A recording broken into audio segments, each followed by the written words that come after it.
everyone, and welcome to another video from Colour with Claire. Today I'm going to be showing you a very simple watercolour honeycomb technique. Now I've already done honeycomb in coloured pencil on my channel. I'll link it somewhere for you if you haven't seen it already. But this time we're going to be using watercolour media. Now whether that's paint or pens or pencils, watercolour pencils, whatever you've got that is water soluble will work for this. So I'm going to be showing you today with paints and pens. I'm using the Pretty Excellent watercolour paints, that's what they're called. I'll link them in the description. They're fairly inexpensive on Amazon. And I'm also going to be showing you how to do it with brush pens. The ones I have here are by Ecoline. Are we zoomed so you can see? Yep. But you can use any kind of brush pen, watercolour pen, as long as it sort of, you know, plays with water and it's water based, and that's fine. As for paper, if you are a colorist who prints out your PDFs and illustrations onto your preferred choice of paper, definitely use watercolour stock if you can, because obviously watercolour paper works best with watercolour media. However, if you are colouring and doing this technique in colouring books, I would definitely test out the back or the front page of your colouring book with this technique first before you jump in, because papers all react differently to this, but it should work somewhat on pretty much any paper. It just depends what the overall effect looks like and the finished product on what paper you're using. Anyway, so I do actually have a hexagon template here from when I first did my honeycomb technique with the coloured pencil.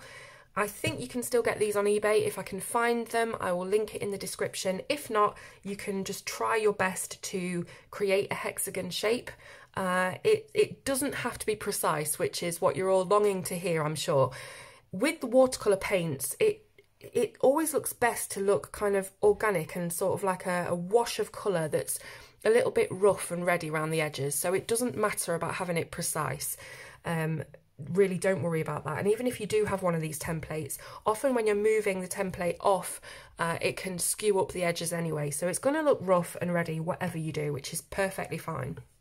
So the first thing I would do is grab yourself a paintbrush and some water, and then if you're using a template, just fill in. I'm going to see if I can do this under the light so you can see where the water's going. But just using your plain water, fill in the hexagon shape. It is quite difficult with a template, actually, more difficult than you would think. So if you can do this freehand, it's probably better to do it that way. But hopefully you can see where my water is going. And all I'm doing is just filling in the shape with plain water. Okay, so putting the water down first will enable the paint, when we put it on, to spread, which is the effect that we're looking for. Now this is the bit where it always goes wrong, so let's remove the template as carefully as we can, and let's see if we've got a hexagon shape. So yeah, that's not too bad actually. You can see underneath the light that that whole area, and this bit here as well, is completely saturated with water. So that's what we're looking for. You're looking for that sheen so that you can see that it's still wet. Now, grab your paint or media of choice. As I say, I'm using these watercolours here, and if you're colouring or painting along with me and you want to use these as well, the colours that I'm using, first of all, is the burnt umber, this one here. So grab your paintbrush. You can see that my hexagon is still wet, but I am going to move it out of the light slightly so that you can see the colour that I'm putting down. Let's see. Let's go for that. Okay, try that position first. So because your paper is already wet, we don't need an awful lot of wetness on the brush, just enough to pick up some of the pigment, some of the paint, and lay it down. So I'm going to start on this side of the hexagon. And as soon as I touch the brushed paper, you can see that the water we've put down just begins to spread the colour. Okay, so you don't really have any work to do for this. It's really simple because the water is doing all of the work for you. And you can see that it's sort of kept it within the parameters of where you've put the water. That's the border. So the water will act as a border somewhat, but you do still have to be, you know, quite careful, but it will spread outside of the border anyway, because that's what it does. It will slightly feather but that's fine. That's kind of the look we're going for. So the next colour that I'm using is the burnt sienna, which is just next door. So we'll use that. Get a bit on your brush. Again, don't need too much water because we don't want to like keep saturating this area. Now, can you see properly what's going on here? Let's have a look. This overhead light is really annoying. Let me pull this down a bit. There we go. Okay, so we're just adding again, just dotting on the colour.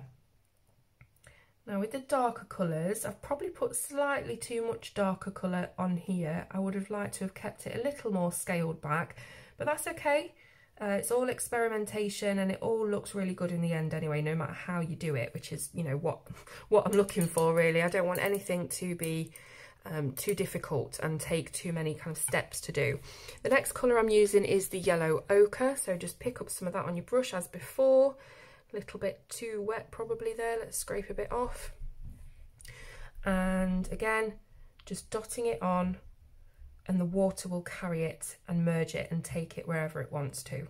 So you're creating this beautiful randomised watercolour look without really having to do anything. So you will get some areas of separation or segregation where the colours sort of look a little bit like they're too much in their own area, if that makes sense. But that's fine because we're going to figure that out in a second. The last colour that I'm going to use is the lemon yellow. So we're really going to brighten up this honeycomb and we're going to give it a nice yellowish highlighted look. So the lemon yellow over here, again just dotting it on, allowing the parameters of where we've put the water to keep the border nice and neat, or as neat as possible. And then when you've got your lemon yellow in there, just what's the word? Dry the brush, clean and dry the brush.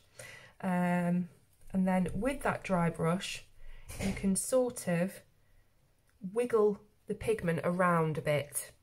So any areas that you think look a little bit separated, you can use that dry, clean paintbrush to very lightly tap, just like this, just lightly tap the colour where you want it to go. So you're just encouraging it a little bit, I guess, to move.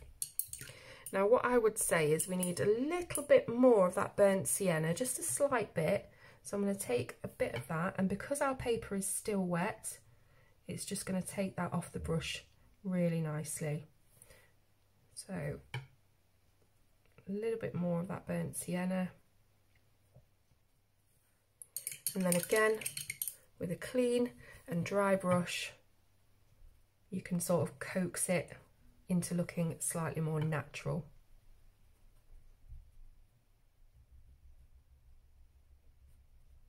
So there is no right or wrong way to do this. They're all going to look completely unique. Every single honeycomb section that you do is going to look completely unique because the water is going to spread it wherever it wants. So don't worry about it looking a certain way. As long as you've got the kind of general look of it, that's fine. Now here's what it looks like out of the light. Hopefully you can see. I'm trying not to move it too much because of course it is still wet and it's going to drip and run. Now what I love to do is create a bit of a watercolour splatter effect around this. I don't know why, it just gives it a really cool look, I don't know. So just get your paintbrush and pick any colour. So I'm just going to go for this one here. This is the yellow ochre. And once you've got a wet paintbrush with a bit of yellow ochre on it, we're just going to tap. And this again is really, really random. Now once I've done the yellow ochre, I'm going to get a bit of a darker colour. So we'll go in again for that burnt sienna. A little bit wetter so that, you know, it can splat better, for want of technical phrases. And again, just wherever you want to put it. Now this is something that probably looks better when you've got a whole section of honeycombs. So if I can just show you ones that I was experimenting on earlier. Let's see, so this one here, you can see we've got the splatter effect. It's all nice and dry, and this is kind of how it looks when it's dried out. And I don't know why, you don't have to do the splatter, I just really like it. So there you go. So that's how I would do a honeycomb with watercolour paint. Again, you're really just relying on the water to take the paint wherever it wants to go and create that look. Let me zoom in and focus for you so that you can see how that looks. It's merged together and it looks really nice and nice. This is one that is not quite dry yet, that I was doing just before the video began. Probably would have put a little bit more yellow in there. It looks a little bit too much of the same colour, but you get the gist. So this is kind of what it ends up looking like when it's dry. Now then, let's have a go with some watercolour pens. So I've got these Ecolines here, as I've said, doesn't matter what you use. We're going to go for a pink, an orange and a purple blend. Now again, I'm going to take just plain water. I'm going to grab my little template and fill it in with the water. Loads of water there just dripped off, that's fine. So just trying to keep as best you can that honeycomb shape.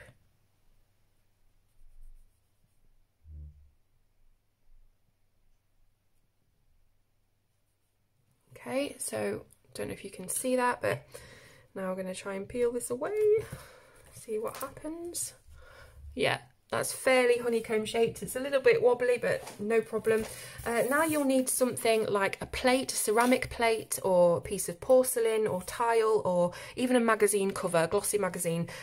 Just something that is non-porous and shiny so that we can put our ink onto there. So I'm going to start off with, let's start off with a bit of orange. So all I'm doing is scrubbing a bit of this ink onto this palette over here. Now once I've done that, I will pick it up with my paintbrush, so wet paintbrush, and then just again dot it onto our hexagon. And you can see again the water just takes the paint wherever it wants and it just flushes out and it looks lovely. So I've just put a bit of orange on there. Next up we're going to try some pink. So again, just scrub out a bit of the ink onto your non-porous surface, clean brush, pick up the ink, dot it on. I just love how it blooms. The water just blooms the paint and merges it without any effort whatsoever. I have done this technique on this channel a few times, never as a honeycomb. This is more of like a background idea, but yeah, the technique is not new, so don't go thinking I've made something up that's brand new. People have been doing this for ages. Again, we're going to try with some purple. This is like a bluish purple, and pick up the ink, dot it in. So this is kind of like a fantasy honeycomb, or you know, something that looks a little bit less traditional. You can do it with any colours. It's really, you know, a creative sort of thing where you can just do whatever you want. So a fairly dry brush, I'm going in there and just coaxing a few of these areas together, you know, merging them a little bit more, just encouraging it a little bit. And I might just extend that line a little so we've got more of a honeycomb shape. What else? So if that's not looking very bright to you, what I would suggest doing is adding a little bit more ink. It depends really on how you want it to look at the end of the day. If you want it to have a very delicate light pastel look, then I would leave it as is. If you want it to be a little bit brighter, you can add in more ink. So just dot it around here and there and it will just naturally be darker, because the more you add, the darker it is. Watercolour layers up, so that's what you must do. If you want a darker area, you have to layer in watercolour. I'm not a watercolour professional whatsoever. In fact, I'm very much amateur, but one rule I have learned is that you have to layer it up to darken it. So that's basically what we're doing here. Just adding in some more pigment here and there. And as you can see, the colour is deeper, a lot deeper. Another thing about watercolour is you don't really know how it's going to turn out until it's dry. because it can dry a lot lighter than it looks when you first put it down. In some cases it can dry a bit darker. Really depends what you're using and different sort of things like that, but definitely wait for it to dry and see what it looks like before you write it off. Now the first one of these that I tried looked terrible when it was wet, and I thought that is just not good whatsoever, but I've left it to dry. And if I can just focus you in and show you here, it looks lovely. And you can see how it's feathered a little bit around the edge, which is the natural look that we're going for. And how it's dried and merged, and you've still got those little branch kind of looks of where it's burst out together. It's really difficult to try and describe this technique, but hopefully you can see what I mean. And it looks lovely. Hope you'll agree. What next? Let's what do I have? Watercolour pencil. We haven't tried that yet, so let me just grab, what do I have here? These are my Arteza watercolour pencils. They're in a pencil case, so I've got to keep them out of the way. Let's have a go with maybe some greens and blues.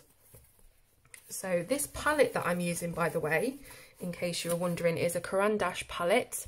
So it looks like this. It's got the little hole in it, and one side is rough and one side is glossy and smooth. Now the rough side is for things like pencils and hard media like that, so that's what I'm going to be using.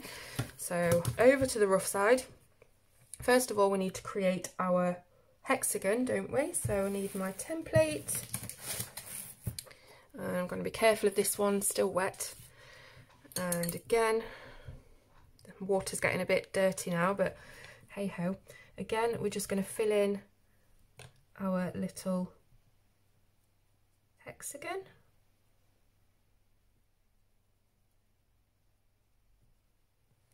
Okay, and then carefully peel it back. Do we have a hexagon? More or less is the answer to that, which is fine. I'm just going to add in a slight bit more of a crisp line up there because it went a bit wrong. Okay, so we've got our hexagon shape. Now we need our pencil. So gonna grab some green.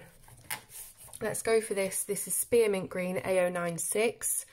I'm gonna put some of it on this palette. Now you can see this side of the palette is rough, so we're getting nice bits of pigment there from the pencil.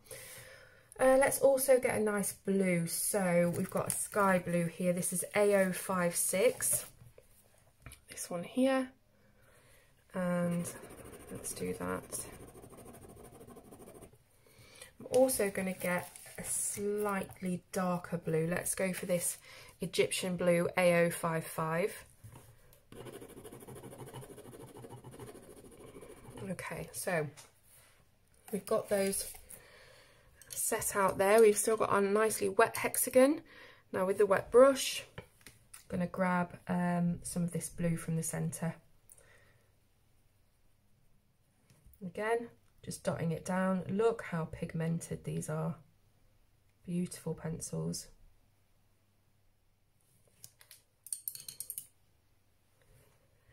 And let's put in some of this green. Need a little bit more water. I'm just really conscious of using too much water though, because that hexagon is still really saturated.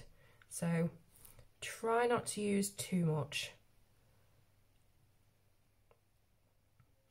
So as you can maybe see, because we've not dissolved all of the pigment, all of the little bits of pencil, you are getting some little bits, little crumbly, grainy bits. And I suppose that's the thing about the pencil technique, is that you are going to get those unless you really mix nicely before you put it on. Maybe that's what I should have done. Let's give it a go with this. But I think you're still going to get a slightly grainy texture, which is fine anyway. It all adds to the look. It's all texture and creativity. That's what I'm telling myself anyway. So I'm going to add in a little bit more green. Let's get that nice and mixed and dissolved.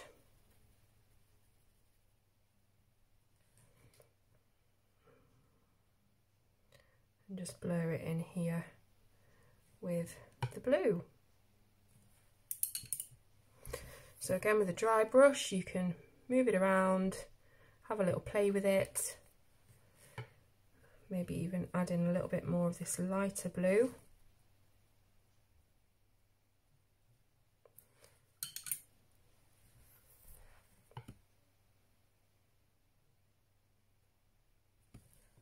There we go. So again, wait for it to dry. It will look totally different when it's dry. Let me just move it to the side so you can hopefully see. But when you do have it nice and dry, this is what it's going to look like. This one here. So this was the blues and the greens that I used in my little practice sheet. If you're wondering what this is Johanna Basford's bee illustration from her free mini book Flourish, which you can see, and it's sort of which you can see on the link below. You can download it for free, and this was the sort of inspiration for what I'm going to be doing with this piece, hopefully. So yeah, that's what they look like when they're dry. Take a little while to dry, so it's difficult to show you the ones I'm actually doing, but yeah, you've got the picture. Anyway, look at that first one that we did. It's still a bit wet, but how fantastic does that look, especially with that sort of dripping splatter effect all around it. Looks really cool. Anyway, I hope that you've enjoyed this tutorial. It was a bit here and there, but I hope you've got the gist, and I really can't wait to see what you do with it, what colours you use, what different blends and mixes you decide to choose, what different medias you have to chuck at it and see if it works. It all is trial and error. So thank you very, very much for watching, and I will see you soon on Colour with Claire.